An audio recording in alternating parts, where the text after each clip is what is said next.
Mata kuliah Manajemen Operasional dengan dosen Dr. Magdalena Wulur SEMM dengan mentor Kak Ronaldo Jeremy Rambing dan Kak Reynaldi Afandi.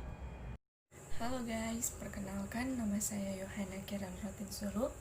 Saya adalah mahasiswa Universitas Samratulangi Manado, Fakultas Ekonomi dan Bisnis, jurusan Manajemen dengan NIM 190611022236.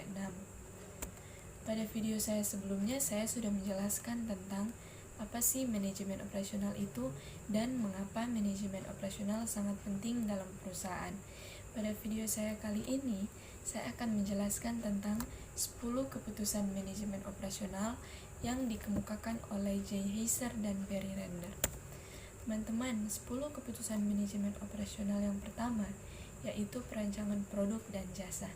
Proses perancangan barang dan jasa atau produk sangat berpengaruh terhadap kualitas akhir produk dan jumlah sumber daya manusia yang dibutuhkan untuk membuat produk tersebut.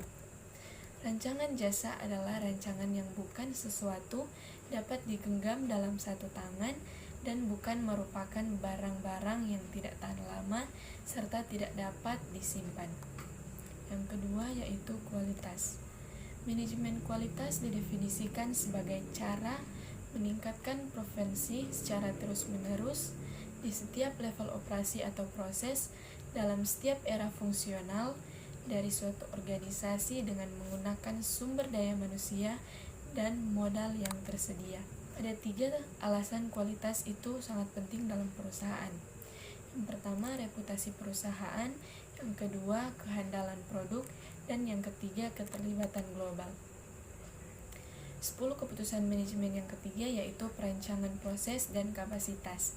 Strategi proses adalah pendekatan organisasi untuk mengonfirmasikan sumber daya manusia yang dimiliki menjadi barang dan jasa. Sedangkan perencanaan kapasitas adalah keputusan strategi jangka panjang untuk membangun sumber daya perusahaan secara keseluruhan. Ada macam-macam perencanaan kapasitas.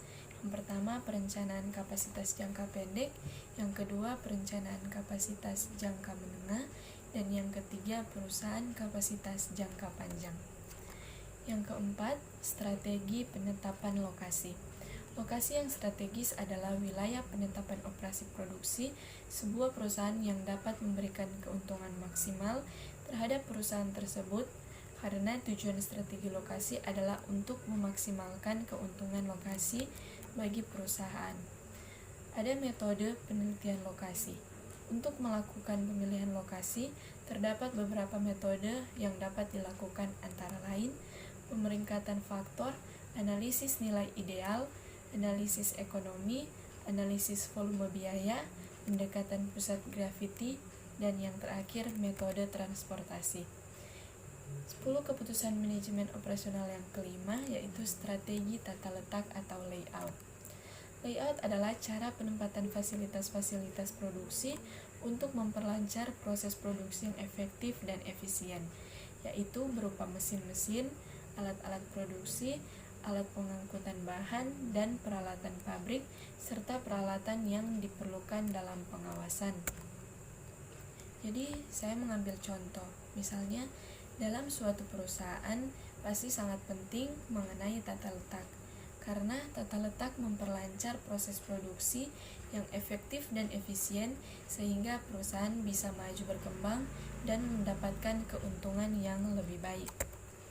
Yang keenam yaitu sumber daya manusia. Sumber daya manusia adalah individu yang bekerja sebagai penggerak suatu organisasi dan berfungsi sebagai aset yang harus dilatih dan dikembangkan kemampuannya. Tujuan dari strategi sumber daya manusia untuk mengelola tenaga kerja dan mendesain pekerjaan sehingga orang-orang dapat memberdayakan secara efektif dan efisien. 10 keputusan manajemen yang ketujuh yaitu manajemen rantai pasok. Supply chain management atau manajemen rantai pasok adalah mekanisme yang menghubungkan semua pihak yang bersangkutan dan kegiatan yang terlibat dalam mengonfirmasikan bahan mentah menjadi barang jadi. 10 keputusan manajemen yang ke-8 yaitu persediaan.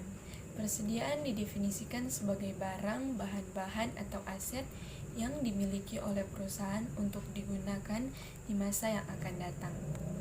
Tujuan dari persediaan yaitu menjaga independensi operasi, untuk menjaga variasi, memungkinkan fleksibilitas dalam pembuatan schedule produksi, memberikan keamanan terhadap variasi waktu pengantaran bahan, dan yang kelima, mendapatkan keuntungan ekonomis dari jumlah pembelian yang lebih besar. 10 keputusan manajemen selanjutnya yaitu penjadwalan. Penjadwalan adalah kegiatan pengalokasian sumber-sumber atau mesin-mesin yang ada untuk menjalankan sekumpulan tugas dalam jangka waktu tertentu.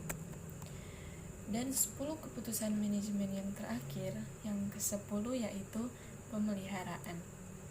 Pemeliharaan adalah semua aktivitas yang berkaitan untuk mempertahankan peralatan sistem dalam kondisi layak bekerja. Sekian dari saya.